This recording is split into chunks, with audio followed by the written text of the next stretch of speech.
RJ news में आपका स्वागत है। आज की प्रमुख खबर इस प्रकार से है। जिसकी कोचिंग से आधा दर्जन से अधिक आईएएस, उससे अधिक आईपीएस और आईआरएस, तमाम ऐसी सेवाओं के साथ भारी संख्या में, हजारों की संख्या में दरोगा निकले हों तमाम सेवाओं में, वह व्यक्ति हमारे साथ हैं।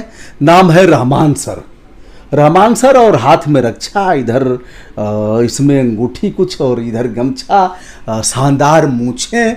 और रहमान सर, हनुमान जी का फोटो लगा था, इधर सरस्वती जी लगी हैं, विश्वकर्मा भगवान भी हैं, बाबा साहब भी हैं। और रहमान सर के बच्चे अदिति, क्या क्या नाम है ऐसे, पता नहीं, मैं इसी में उमड़ घुमड़ रहा हूँ कि मामला क्या है। रहमान साहब, ये क्या मामला है और पहले कितने आईएएस आपने निकाले? देखिए, सबसे पहले तो आईएएस 8 जो है प्रॉपर, जो कि निश्चित जिनको मैंने अपने अधीन पढ़ाया है। ऐसे मैं 1994 से विभिन्न कोचिंग में घूम के पढ़ाता था, कुछ मजबूरी थी। तो 8 ऐसे हैं जिनको जो हमसे पढ़े डायरेक्ट, और कुछ बुरा पर भी पढ़े और जो डायरेक्ट हमारे कॉन्टेक्ट में है। और 7 आईपीएस हैं जो निश्चित रूप से हमारे कॉन्टेक्ट में, जिनको मैं शिष्य कहता हूँ, बेटा कहता हूँ, बेटी कहता हूँ। तो ऐसे हुए। और आईआरएस हैं, यानी कि आपको एलाइड सर्विसेज में 50 के लगभग है। और बीपीएससी में तो करना ही मत कीजिए, 167 से अधिक डीएसपी है। दरोगा कितना पैदा किया? दरोगा के लिए देखिए, दरोगा 6158 दरोगा, जिनका नाम, पता, फोन नंबर, पिता का नाम, माँ का नाम, घर, सब मेरे पास संग्रहित है, जो हमारे स्वयं के बच्चे हैं। ऐसे दरोगा के बारे में एक कहावत ही है कि अगर गुरु रहमान के पास नहीं जाएगा तो नहीं होगा। एक दिन भी जाओ, लेकिन जाओ जरूर। तो ये गर्व की विषय होती है हमारे लिए। और विभिन्न डिपार्टमेंट में 78 असिस्टेंट कमांडेंट मैंने दिया है, जो अभी तो डिप्टी कमांडेंट भी हो गए हैं बहुत सारे लोग। और सीपीओ, सब इंस्पेक्टर बहुत ज़्यादा दिए हैं, मिलिट्री में दिए हैं, रेलवे, बैंकिंग, यानी क्लर्क से कलेक्टर, सिपाही से एसपी तक में माँ सरस्वती की असीम अनुकंपा है कि इस अदम्य अदिति गुरुकुल से हजारों की संख्या में मैं छात्रों को दिया। और ख़ास करके मैं इसलिए आपके सामने बोल्डली आवाज़ में बोल रहा हूँ क्योंकि मैंने उन लोगों को उस स्थान पर पहुँचाया है जिनके घर में कभी खाना बनता था, कभी नहीं बनता था। और समाज का प्रत्येक वर्ग, किसी जाति का हो, किसी धर्म का हो, उसकी चिंता किए बिना अगर गरीब था तो उसको 11 रुपये मैंने पढ़ाया है। और आज भी गरीब, अनाथ, असहाय, दिव्यांग, ट्रांसजेंडर, 12 ट्रांसजेंडर अभी हमारे यहाँ पढ़ रहे हैं। और शहीद के परिवारों के लिए अदम्य अदिति गुरुकुल से केवल 11 रुपये लगता है। कोई माई का लाल पूरे अखंड हिंदुस्तान में नहीं है जो कह सके कि अदम्य अदिति गुरुकुल से रहमान सर से मिलकर हमारे और पैसा कारण निकाल दिया गया। उस दिन मेरे जीवन का अंतिम दिन होगा। गुरु रहमान ने कहा सीना ठोक कर कि यदि कोई अभावग्रस्त बच्चा पैसे के अभाव में हमारे कोचिंग सेंटर से चला गया तो उस दिन मेरे जीवन का अंत होगा, उस दिन मेरा जीना धिक्कार के समान है और मनुष्यता का वही लोप हो जाएगा। ऐसा ही कहना है ना? बिल्कुल बिल्कुल 100%। इस तरह से सबसे पावरफुल दरोगा माना जाता है। एक बार राजेंद्र प्रसाद जी किसी का पैर छूने गए, किसी अपनी माँ का, तो उन्होंने कहा कि बेटा तू दरोगा हो जा। मतलब माँ को यह पता था कि जैसे दरोगा बड़ा पावरफुल होता है। तो यह माना जाता है कि इस कोचिंग संस्थान में आने वाला व्यक्ति, लड़का यदि चाहता है कि हम दरोगा हो जाएं, मेहनत करेगा तो दरोगा हो जाएगा। डेफिनेट, अगर डेडिकेट है, चाह क्या है कि हम दरोगा बन जाएंगे तो बन जाएगा। अब रहमान और हनुमान, हाँ। मैं आया हूं तो हनुमान जी, और आपने कहा सुंदरकांड का पाठ करा के और हमने कोचिंग शुरू कर दिया। क्या है यह? देखिए, बहुत लोगों को पता नहीं है कि बजरंगबली का नाम आपको उन लोग बोलते हैं कि रामायण से ही सुनते हैं, लेकिन हरिवंश में भी है, रामायण में भी है।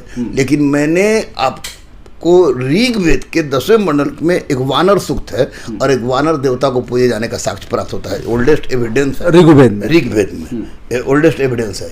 और जिंदगी के उहापों में, उठापटक में, माँ दुर्गा का नवरात्र जल पर जो मैंने किया, और बजरंग बली का आशीर्वाद, और मुझे मेरी अर्धांगिनी से जब भी मिलना होता था तो मैं बजरंग बली के मंदिर में ही जाता था। ये जानते हुए कि ब्रह्मचारी हैं, लेकिन हम ये भी जानते थे कि संकट। अर्धांगिनी बजरंग वाली ही थी? हाँ जी, अर्धांगिनी बजरंग वाली ही थी। और हम क्या नाम है उनका? उनका नाम अमिता कुमारी है। अमिता कुमारी है। तो आप मंदिर में ही मिलने जाते थे? मंदिर में ही मिलने जाते थे। आपको बजरंग बली सहयोग करते थे, बेटा ठीक है तो चाहता है तो 2000 मनसा पूर्ण हो। जैसे मेरी पत्नी ने कहा कि मुस्लिम 4 शादी करते हैं, तो मेरी पत्नी हिंदू है, मुस्लिम 4 शादी करते हैं, बाकी क्या करें? तो बोली कि हिंदू मैरिज से, हिंदू से विधि शादी करेंगे, तो हमने हिंदू मैरिज से तैयारी कर दी। मेरी पत्नी ने कहा कि ये बाल बच्चा का नाम हम अपने हिसाब से रखेंगे, हमने बोला डन। तो फिर उसके बाद बोली कि नहीं, पूरे हिंदू मुस्लिम में दंगा हो जाएगा। हम आगे हिंदू मुस्लिम में दंगा हो जाए, पूरा ब्रह्मांड हो जाए, तुमको चलना होगा और हमारे साथ संकट मोचन है। और संकट मोचन का ही आशीर्वाद कहिए कि मैं फलीभूत हुआ, और मैं मानता हूँ, प्रमाणित कर दूंगा। नहीं तो जिस अवस्था से मैं गुजरा हूँ, मैं आपको दुबे जी क्या बताऊँ, जिस अवस्था से मैं गुजरा हूँ, मैं मानता हूँ कि बजरंग बली साक्षात हर मोड़ पर आके हमारे सामने रहे हैं, और हर जगह कण कण में विद्यमान अगर कोई है तो हमारे बजरंग बली है। और उनसे हमको शक्ति मिली है, उनसे हमको शक्ति मिलती है। हम पर तरह तरह के आरोप लगे, तरह तरह के आक्षेप लगे, कोई केयर नहीं, क्योंकि मुझे जिससे शक्ति मिलती है वही मेरे लिए सब कुछ है। इसलिए सुंदरकांड करके ही मैं अपना कोई क्लास करता हूँ, प्रारंभ करता हूँ, या कोई नया काम जो भी काम करता हूँ उसके बाद ही करता हूँ। किसी को अच्छा लगे बुरा लगे मुझे फ़र्क नहीं पड़ता है, क्योंकि वह बिल्कुल ही एक वर्तमान में विराजमान, आप में, हम में, सब जगह विद्यमान भगवान है। इसलिए मैं मानता हूँ। और अब मैं तो स्वयं बजरंग बली हूँ नहीं कि सीना चीर के दिखा दूँ कि मैं कितना उनसे प्यार करता हूँ, लेकिन हाँ, अनुभूति जो है वो समझ रहे होंगे। रहमान साहब ने कहा कि बजरंग बली विद्यमान है और अजर अमर, जैसा आपने कहा, तो माता जानकी ने आशीर्वाद दिया है, अजर अमर गुरु निधि सुत हो, बहुत करहु रघुनायक छोहु। उन्होंने अजर अमर का आशीर्वाद दिया जब इन्होंने कहा माँ तुम मोहि दीजिए कछु चिन्हा, जैसे रघुनायक मोहि दीन्हा। तो यह अशोक वाटिका में जब माता जानकी का दुर्दिन का समय था, तो उस समय हनुमान जी को आशीर्वाद दिया था, अजर अमर का आशीर्वाद दिया था। जाकी रही भावना जैसी, हरि मूरत देखी तिन तैसी। रहमान साहब, जहाँ तक मेरा मानना है, मैं मंदिर में जाता हूँ, मस्जिद में भी हमने बहुत पौधरोपण किया है, बहुत किया है, और जो इबादत गाह है वहाँ भी किया है, और गुरुद्वारा में भी मत्था टेक लेना है, और यीशु को भी याद कर लेता हूँ। तो हम सीमित दायरे में नहीं जी सकते। इसमें क्या दिक्कत है? जैसे हम वहाँ भी जाएंगे, वहाँ भी जाएंगे, वहाँ भी जाएंगे, हम कुएं के मेढक नहीं हो सकते। क्या कहना है आप? देखिए, सबसे पहले बात मैं बता दूं कि मैं इतिहास का छात्र हूँ और शिक्षक भी हूँ। ये मंदिर, मस्जिद, गुरुद्वारा, चर्च, इस सबका कंसेप्ट बहुत बाद में आया। वास्तविकता है कि वैश्विक स्तर पर, पूरे ब्रह्मांड स्तर पर, मैं किसी तरह का लीलापोती से, ना किसी से डरता हूँ, ना लीपापोती की बात करता हूँ। सनातन से प्राचीन कुछ नहीं है। अगर कोई है तो हमको एविडेंस दे दे। और सनातन आपको समरसता की बात करता है, समानता की बात करता है, मानवता की बात करता है। और जब पता है कि ईश्वर हर जगह है, तो निश्चित रूप से हर जगह है। तो ये अगर संकीर्ण मानसिकता से जीने वाले वैसे तथाकथित लोग हैं जो हिंदू संप्रदाय, हिंदू को मैं धर्म नहीं मानता, धर्म सनातन है, हिंदू संप्रदाय, मुस्लिम संप्रदाय, सिख संप्रदाय, ईसाई संप्रदाय में बटे हुए हैं, अगर सकारात्मक सोच के साथ चल रहे हैं तो अच्छी चीज़ है, सब जगह जाना चाहिए। मैं मस्जिद में नहीं जाता हूँ कि पिटा जाऊँगा अब, लेकिन पहले जाता था बेधड़ल्ले से। 2 बार कांवर लेके गया हूँ, आपको बाबा देवघर गया हूँ। लोगों ने तरह तरह की बात कही है, उससे हमको कोई फर्क नहीं पड़ता है। उसके बाद मैं काशी विश्वनाथ मंदिर में तो खैर कितना बार रुद्राभिषेक मैंने करवाया होगा, मुझे कोई विरोध नहीं हुआ। वहाँ के पुरोहितों ने, अब मैं जाता हूँ तो 20 आदमी 25 आदमी का लाइन पहले से लगा हुआ है। तो नहीं, एक बात, जैसे आप रहमान बन करके जाते हैं, क्या बन करके जाते हैं? रहमान बन के जाएंगे।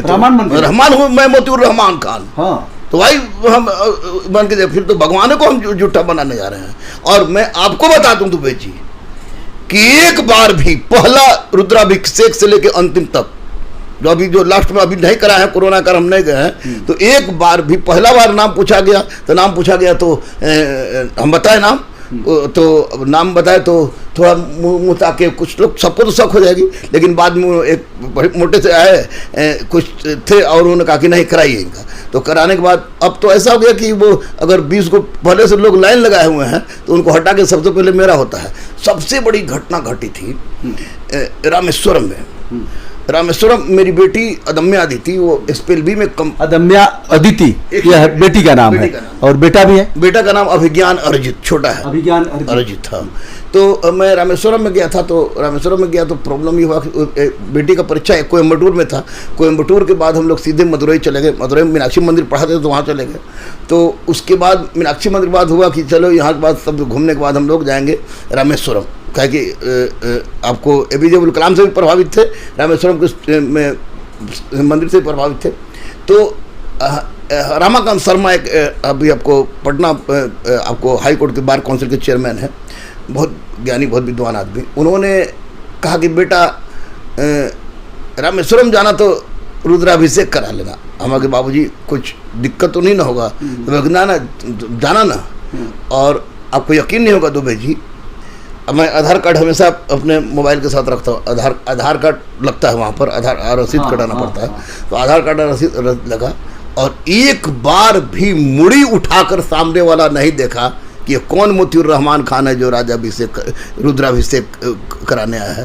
तो मैं अपनी भारतीय संस्कृति को सैल्यूट करता हूँ। अगर इस संस्कृति के विरुद्ध, इस समरसता के विरुद्ध, इस समानता के विरुद्ध, इस स्वर्ग जैसे भारत के विरुद्ध अगर कोई हिंदू, मुसलमान, सिख, ईसाई अगर तथाकथित संप्रदाय में बढ़कर इसको बांटने का प्रयास करता है तो रहमान मर सकता है और मार भी सकता है। इसलिए मैंने देखा है भारतीय संस्कृति को, अद्भुत संस्कृति है, अद्भुत संस्कृति है, अद्भुत संस्कृति है। मदुरई मंदिर में मैं 3-3 घंटा बैठा रहा, जबकि वहां भी आपको आधार कार्ड दिखा के कटाना होता है। वहां पर एक शब्द किसी ने नहीं कहा। मैं अपनी पत्नी से मिलता था यहाँ, कुणाल साहब हमको जानते हैं कि जो इसके ये है कि ये रहमान है, और यहाँ अपनी पत्नी से मिलता था बजरंगबली के मंदिर में, लेकिन आज तक किसी ने नहीं पूछा।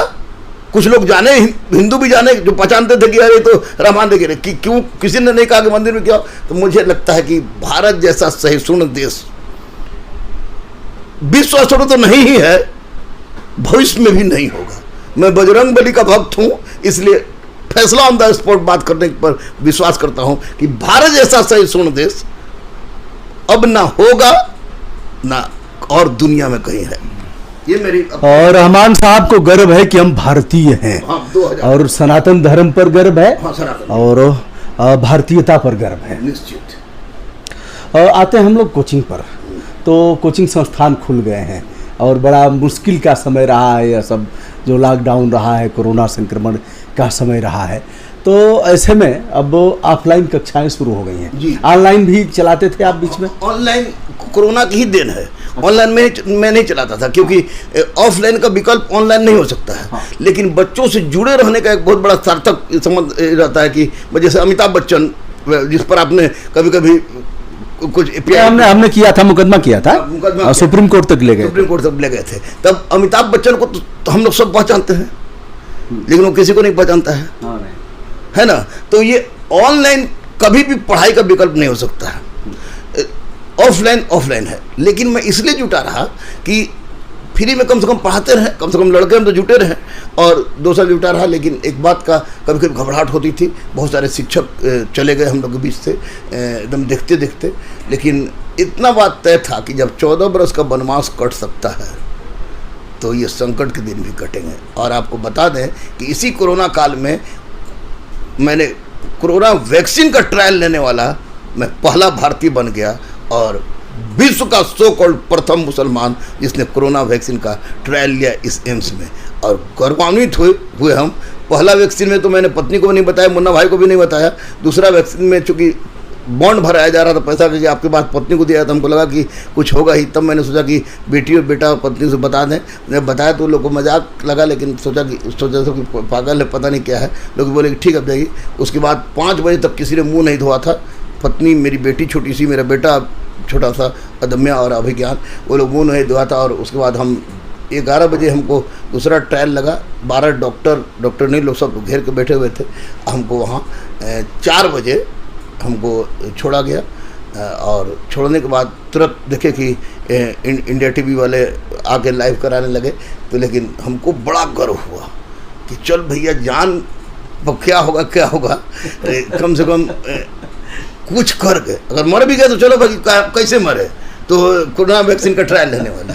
तो गुलाम भारत में तो हम थे नहीं, तो आज़ाद भारत में तो चलो भारत माता की जय, वंदे मातरम तो चिल्लाने वाले बहुत हैं। एक बार ट्राई मारा जाए तो ट्राई मारे थे कि रिस्क इसलिए ले लिए थे कि हमारी पत्नी पर हमको असीम विश्वास है। और हम जानते हैं कि अगर हमको कुछ हो जाता है तो वो दोनों अदम्या अदिति और अभिज्ञान अर्जित को ठीक कर लेगी। पहले तो कुछ नहीं था, तब वो हमको संभाल ली, तो अब तो कुछ है तो निश्चित रूप से बच्चों को संभाल लेगी। लेकिन कम से कम इतना तो गर्व होगा कि मेरी बेटी अदम्या अदिति और अभिज्ञान अर्जित, जो अभी लोग, जिसको मैं माफ़ कीजिएगा आपके चैनल पर गंदा शब्द बोल रहा हूँ, लोग हरामी कह के संबोधित करते हैं कुछ लोग, अब कम से कम उस बच्ची का बाप, उस बच्चा का बाप तो कम से कम देश के लिए कुछ किया। तो हमको पीएमओ से फ़ोन भी आया था, पीएमओ से फ़ोन आया और प्रधानमंत्री नरेंद्र मोदी जी बात करेंगे। तो हम बोला कोई फिरकी ले रहा है इसमें कोरोना काल में।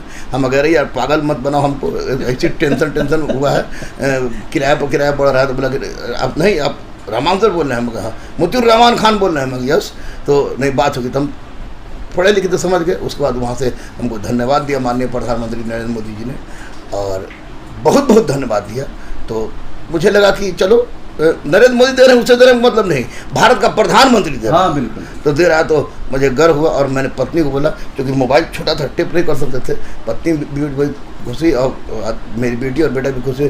तो लेकिन मेरी बेटी और बेटा बोले कि पापा धन्यवाद तो उनको देना था, इसलिए कि आपने ट्रायल लिया, ट्रायल वो भी तो ले सकते थे। हम कह रहे बेटा वो उनका उम्र हमसे ज़्यादा था, इसलिए वो ट्रायल नहीं लिया। तो मैं खुश हूँ कि उन्होंने ट्रायल ले लिया। और इस संकट की घड़ी में थोड़ा सा कमी हम लोग की दधीची देदान समिति का, मैं वरीय सदस्य हुआ, पहला व्यक्ति भी हूँ इस बिहार से जिसने अपना संपूर्ण शरीर दान किया था, और मुस्लिम में तो पूरे विश्व में एकमात्र व्यक्ति। तो कुछ काम इसमें रिकॉर्ड है। बच्चों को पढ़ाते रहे हम लोग ऑनलाइन, लेकिन ये अपनी आर्थिक स्थिति जर्जर रही। और एक बात पता चला, रहमान साहब आपने किस मेडिकल कॉलेज को दान किया है? हमने अपना 8 अंग जो मेरे शरीर का है, वो दधीची देदान समिति को दे दिया है कि मैं मरूं तो 8 अंग मेरा किसी को चल जाए, उसके लिए मैंने। लेकिन भाई साहब यहाँ तो इस तरह की व्यवस्था है नहीं है। नहीं, जैसे आप जैसे ऐसे व्यक्ति से बात हो रही है, हाँ। जो इस विधा को जानता है भीतर तक। हाँ। जैसे माँ का देहदान हमने किया, हाँ। और कलावती देवी का कराया, और लगभग 1000 फार्म हमने डलवाए हैं। काशी हिंदू विश्वविद्यालय जैसे जगह पर देहदान की व्यवस्था तो है, काट पीट के चीरा लगा करके बच्चे अंग निकाल करके सीखेंगे, किंतु अंग प्रत्यारोपण की व्यवस्था काशी हिंदू विश्वविद्यालय में नहीं है, तो पटना में है कि नहीं, मुझे संदेह की बात। अब देखिए, अंग प्रत्यारोपण की व्यवस्था पटना में शुरुआत हुई है, अच्छा। स्पष्ट है। लेकिन दधीची देहदान समिति बिहार, जिसके गंगा बाबू थे पहले अध्यक्ष, अभी तो राज्यपाल हो गए, अभी संरक्षक उसके माननीय सुशील कुमार मोदी जी हैं। और मैं भी एक बहुत महत्वपूर्ण पद उसमें रखता हूँ, डॉक्टर सुभाष, डॉक्टर विभूति उसके ये हैं। तो कार्निया ट्रांसप्लांट तो हम लोगों ने 263 कराया, पावापुरी में हम लोगों ने होल बॉडी डोनेट कराया। लेकिन इसमें चूंकि प्रॉब्लम सब कुछ पटना में है, प्रॉब्लम यह है सरकारी लोचा, जैसे किडनी का ट्रांसप्लांट करा रहे हैं, आप किसी जगह ट्रांसप्लांट करा रहे हैं, तो इतना ज़्यादा लोचा है कि ट्रांसप्लांट के पहले ही सामने वाला मर जाएगा। दोस्तों ध्यान से अब बात सुनिएगा, किस तरह से अभी हम कहाँ पहुँचे। हमारा देश, लोग चाहते हैं कि जैसे हो जाए, किडनी का हो जाए, और भी कई ऐसे अंग हैं जो काम, 5-6 अंग हैं जो काम में आ जाते हैं। हाँ, लेकिन वो होगा कैसे? यहाँ तो है ही नहीं है। बड़ी आप जो कार्निया का बताए हो तो हो जाता है, बहुत ज़्यादा टेक्निकलिटी उसमें नहीं है। ऐसे फैलाते हैं और उसको निकालेंगे, उसको उस बॉक्स में रखेंगे, 72 घंटे के अंदर जो सूचीबद्ध लोग हैं जांच करके उसमें लगा देंगे। श्रीलंका आंखें देता है, आप इस बात से भीगे होंगे।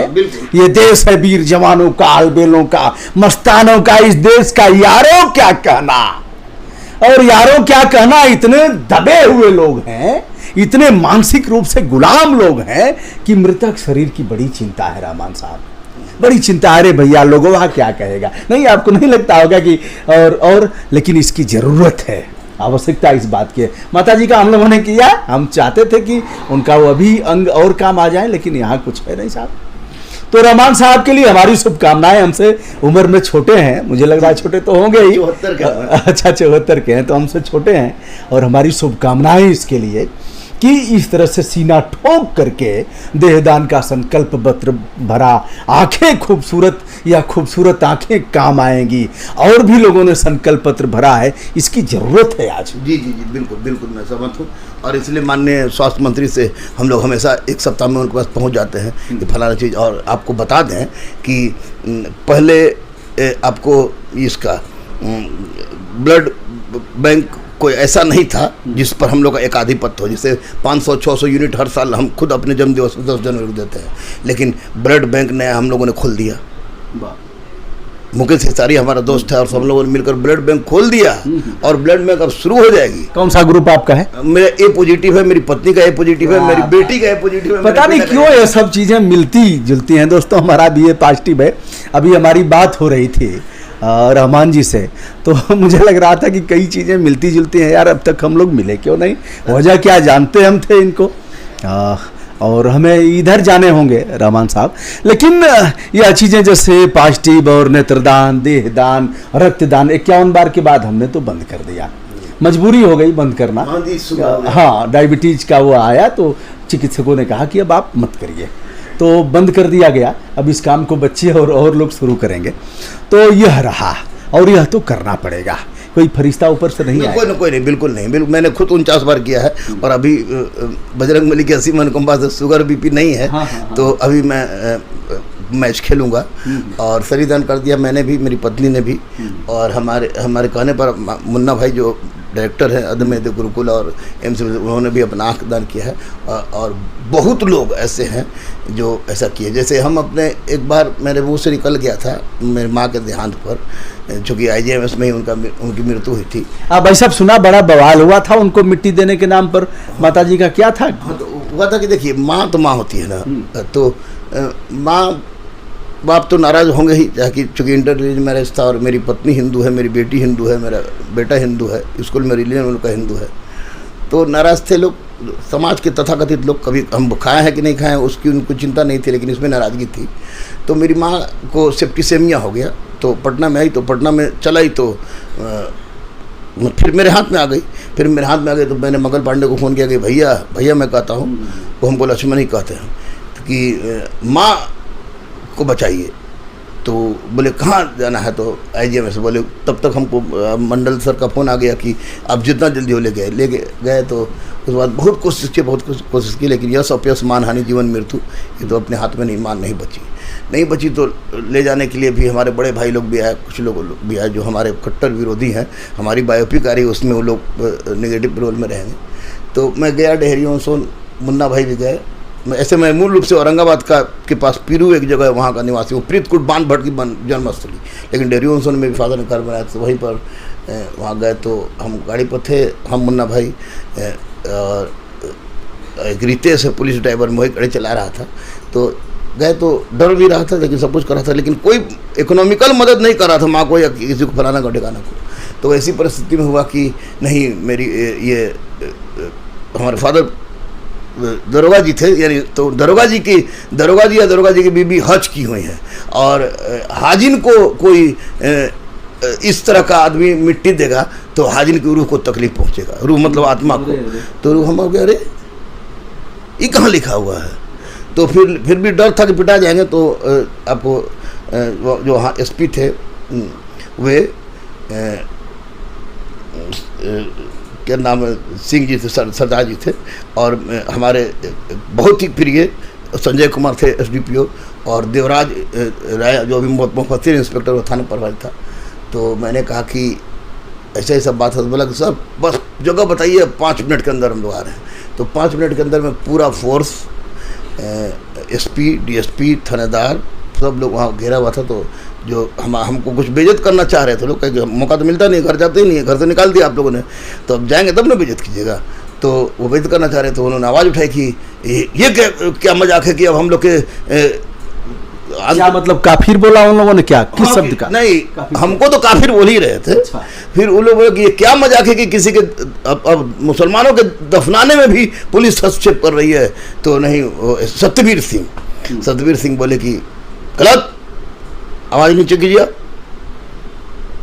किसी गुरु की माँ का निधन हुआ है, राष्ट्रपति को, प्रधानमंत्री को, सब पर श्रद्धांजलि दी जा सकती है, जवानों को श्रद्धांजलि दी जा सकती है, इसलिए इस व्यक्ति के माँ का हुआ है, इसलिए ये श्रद्धांजलि है।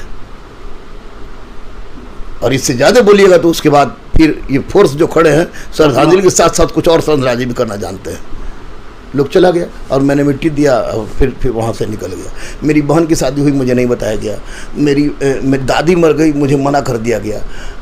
मेरे मामा मर गए, मुझे मना कर दिया। 3 दिन बाद पता ही चला। तो दर्द झेले, लेकिन वादा। रमन भाई, क्या लग रहा है जो रूढ़ियाँ हैं, जो संकुचित हमारा दायरा है, हम बृहद रूप से न सोच पा रहे हैं, क्रियान्वयन करना तो दूर की बात है, तो क्या लग रहा है कि समय परिवर्तित हो रहा है, अच्छा समय आएगा या खाई मिटेगी, दूरियां समाप्त होंगी और कुछ अच्छा बेहतर होगा? एक बात से तो मैं दुबे जी 100% सहमत होगी, भारत बदल रहा है, निश्चित रूप से बदल रहा है। चेचक का टीका 7 साल में और कोरोना का टीका, जब कोई चेचक मुँह आता भी नहीं था, भले चेहरा बदरंग कर दे, और कोरोना का टीका आपको साल भर में। कैसे नहीं कहेगा लोग कि देश बदल रहा है, महंगाई बढ़ रही है। इन मामलों में मैं कह रहा हूँ सामाजिक रूढ़िवादिता, सामाजिक रूढ़िवादिता में एक बात से मैं पूर्ण सहमत हूँ कि अगर हम स्वामी विवेकानंद के आदर्श वाक्य को चलें, लेके चलें कि मैं उस व्यक्ति का सेवक हूँ जिसे अज्ञानी लोग मनुष्य समझते हैं, तो सैल्यूट है। लेकिन माफ कीजिएगा, मैं सबसे आपके चैनल के माध्यम से यही कहना चाह रहा हूं कि हिंदू में ही शादी करे, जात टूटे टूटे, मुस्लिम में ही शादी करे, जात टूटे टूटे, क्योंकि दोनों का देवता अलग नहीं होना चाहिए। क्योंकि इस बात का मुझे जबरदस्त बेहतरीन अनुभव है। मैं फना हो गया तब ना, नहीं तो मैं भी अपनी पत्नी को कहता कि तुम मुसलमान बनो, तुम नहीं बनी तो बेटी का नाम कुछ और होगा, बेटा का नाम कुछ और होगा, उसको तो तकरार होती। और जब तकरार होती तो फिर मोहब्बत किस काम का? तो मोहब्बत बढ़े, लेकिन वैवाहिक माध्यम से समरसता आएगी। तो फिर हमारे लुटेरों, दिल्ली सल्तनत के लुटेरों, मुगल काल के लुटेरों ने तो बहुत ज़्यादा वैवाहिक संबंध बनाए, क्यों नहीं समरसता आई? समरसता हमारे खून में है, समानता हमारे खून में है, समानता हमारे आपको सनातन में है। बस सोच में लाने की आवश्यकता है, और सोच में लाने के लिए ये मंदिर मस्जिद को छोड़ के आपके जैसे, इनके जैसे, हमारे जैसे पढ़े लिखे लोगों को सामने आकर बताना चाहिए कि दिस इज द रियलिटी। क्योंकि सैद्धांतिक सूचता जब तक व्यवहारिक सूचता में नहीं आएगी तब तक परिवर्तन असंभव है। लेकिन भारत बदल रहा है, हजारों बच्चे पढ़ते हैं, किसका चुतर किसमें सट रहा है कोई नहीं जानता है, ना जात पूछता है, ना पात पूछता है, कॉपी मांगना हुआ, चाय पीना हुआ, सब कर रहा है। तो निश्चित रूप से व्यवस्था टूट रही है। और सबसे बड़ी इसकी जो कारण थी वो थी अशिक्षा। पहले कलम किसी के बाप की बपौती हुआ करती थी, अब कलम किसी के बाप की बपौती है नहीं। तो मगरवा भी पास कर रहा है, और जो पढ़ रहा है सबको लग रहा है कि पढ़ेंगे तो नौकरी हो जाएगा। और कोरोना ने आओ बता दिया कि सरकारी नौकरी ले लो, ज़्यादा अच्छा है। प्राइवेटों सबको देखो क्या हाल है, कितना क्या हो गया सब। तो उसके पर पढ़ रहा है तो खुलता जा रहा है, बदल रहा है भारत। लेकिन शादी के मामले में मैं फिर से आपके चैनल से ये रिक्वेस्ट करूँगा कि मुसलमान अपने मुसलमाने में करे, किसी जाति से करे, भगवान एक होना चाहिए। हिंदुओं में करे, किसी जाति से करे, लेकिन भगवान एक होना चाहिए। क्योंकि भगवान अलग अलग होने पर बड़ी दिक्कत होती है, क्योंकि समाज के जो ठेकेदार हैं वो बहुत कमीने हैं, कुछ भी करा सकते हैं। अनुभव बोलता है, भगवान एक ही है, और सबके बाद शादी जहाँ करें सद्भाव होना चाहिए, सद्भाव नहीं तो फिर मतलब है अपने जाति में कर लिया, अपने धर्म में शादी कर लिया। और अब देखिए सिनेमा वालों को तो खैर मैं आदमी मानता ही नहीं हूँ, जानवर होते हैं। सैफ अली खान ने अपनी एक बेटा का नाम रखा तैमूर, एक बेटा का नाम रखा गजनी। सैफ अली खान कमीने को इतना भी नहीं पता है कि यह एंटी इस्लामिक कार्य कर रहा है, कुरान हदीस इजमा क्यास के विरुद्ध काम कर रहा है। क्योंकि तैमूर कौन था? नाम कहा गया कि वैसे आदमी का नाम रखो जो अल्लाह से मिलता जुलता हो, और तुम नाम रख रहा तैमूर लंग जिसे लुटेरा को। और अभी दूसरा बच्चा हुआ है उसका, या बोला है कि उसका नाम रखेंगे गजनी। इसका मतलब चिढ़ाने काम करो, जुत्ता से मारने का काम है। तुम भारतीय संस्कृति को तोड़ रहे हो, और सिनेमा का काम है भारतीय संस्कृति को जोड़ना। तुम इस तरह का गंदा काम करोगे तो गलत है। हो सकता है उसका शाब्दिक अर्थ कुछ अच्छा हो। ना शाब्दिक अर्थ तो तालिबान का भी मदरसा होता है, लेकिन शाब्दिक अर्थ पर हम चलते कहाँ हैं? हम तो शाब्दिक सोच पर चलते हैं कि सोच हमारे घर में क्या है। सोच अच्छी होनी चाहिए। अब जैसे रावण का कोई नाम नहीं रखेगा, कोई अपने बेटे का नाम रावण कंस रखेगा ही नहीं रखेगा, दुर्योधन रखेगा, कोई दुर्योधन नहीं रखेगा। बस सोच पर है। सोच बदल जाएगी, और सोच के लिए शिक्षा जरूरी है। काली नेम कोई रखेगा नहीं, कोई नहीं रखेगा। सवाल उठता है। हाँ। तो दोस्तों, यह रहे रहमान सर। आज हम पटना में हैं, आए थे और रहमान सर से आज मुलाकात हुई, काफ़ी कुछ हुआ, अच्छी बातें हुई। आइए मिलकर तय करते हैं कि देश को हम उच्चतम सोपान पर ले जाएंगे, जो भारत के संविधान के मूल आदर्शों में है और हमारी ड्यूटी है, फंडामेंटल ड्यूटी। हम नागरिक कर्तव्यों का पालन करते हुए वह सब कुछ करेंगे जो कानूनी तौर पर जायज है और जो हमारे राष्ट्र को परम वैभव और उत्कर्ष की तरफ ले जाएगा। रहमान सर के लिए हमारी ढेर सारी शुभकामनाएं। एक चैनल से बस लोगों से भी यही करेंगे। देखिए, जितने भी जो देखने वाले हमारे बड़े हैं उनको सतत नमन, बच्चे हैं उनको बहुत बहुत प्यार, बेटियां हैं, बहन हैं, सबको बहुत बहुत प्यार। मैं ये कहूँगा कि मैंने अब ज़िंदगी को झेल लिया है। मेरा नाम गुरु रहमान है, मेरी पत्नी का नाम अमिता कुमारी है, मेरी बेटी का नाम अदम्य अदिति है, मेरे बेटा का नाम अभिज्ञान अर्जित है। वो तीनों हिंदू हैं। मुझे नहीं पता मैं क्या हूँ, मैं बजरंगबली का भक्त हूँ। इंसान तो है ही, और सब कुछ करने। अरे इंसान होना ही तो बड़ी बात है, यही तो आदमी नहीं बन पाता है। हिंदू बन जाएगा, मुसलमान, अरे भैया इंसान कब बनेगा? बस वही हम आपके रहमान सर इंसान है। आपके चैनल से सिर्फ यही रिक्वेस्ट करूंगा, चूंकि बहुत अच्छा लगा आपसे बात करके, कि मैं तमाम चीज़ को छोड़िए, हिंदू मुस्लिम बैकवर्ड फॉरवर्ड, SC ST गोरा काला को छोड़िए और संघर्ष कीजिए इस माँ के लिए, भारत माँ के लिए। संघर्ष कीजिए धरती के लिए, संघर्ष कीजिए गाय के लिए, संघर्ष कीजिए संस्कृति के लिए, संघर्ष कीजिए नदी के लिए। क्योंकि प्रकृति के साथ अगर संघर्ष आप नहीं कर रहे हैं तो निश्चित रूप से कहीं ना कहीं ये कोरोना रूपी महामारी, और आधा से ज़्यादा यूपी आपका डूबा हुआ है। देख रहे, कल टीवी में देख रहे थे हम, आज तक डूबा हुआ है। बिहार में बहुत सारा क्षेत्र डूबा हुआ है, तो ये होगा। और साथ ही साथ आपके चैनल से नम्र निवेदन है, दुबे जी, इस बात को जरूर सामने रखिएगा कि हिंदुस्तान के तमाम युवा, हिंदू मुस्लिम बैकवर्ड फॉरवर्ड, SC ST, कोई ओल्ड डोल, कोई गरीब, अनाथ, असहाय, दिव्यांग, ट्रांसजेंडर शहीद के परिवार के हों। शहीद के परिवार हो तो डायरेक्ट बोले कि चूँकि उनको पढ़ाने का के साथ साथ किताब कॉपी भी उपलब्ध गुरुकुल ही कराता है। सबको 11 रुपया में अदम्य गुरुकुल में मैं और मुन्ना भाई पढ़ाता हूँ और पढ़ाता रहूँगा। और ये इसके लिए बेझिझक लोग हमारे पास आए। आपसे भी निवेदन है कि आपसे जो पूछे तो आप हमारे पास भेजें। आप लोग तो कोई अभावग्रस्त बच्चा जो कह दे सच में उसके पास नहीं हो करने के लिए, वह कह दे, तो यहाँ से फीस के अभाव में वापस नहीं जाएगा, ऐसा कहना है। ऐसे शुभकामना। बहुत बहुत धन्यवाद रहमान सर के लिए।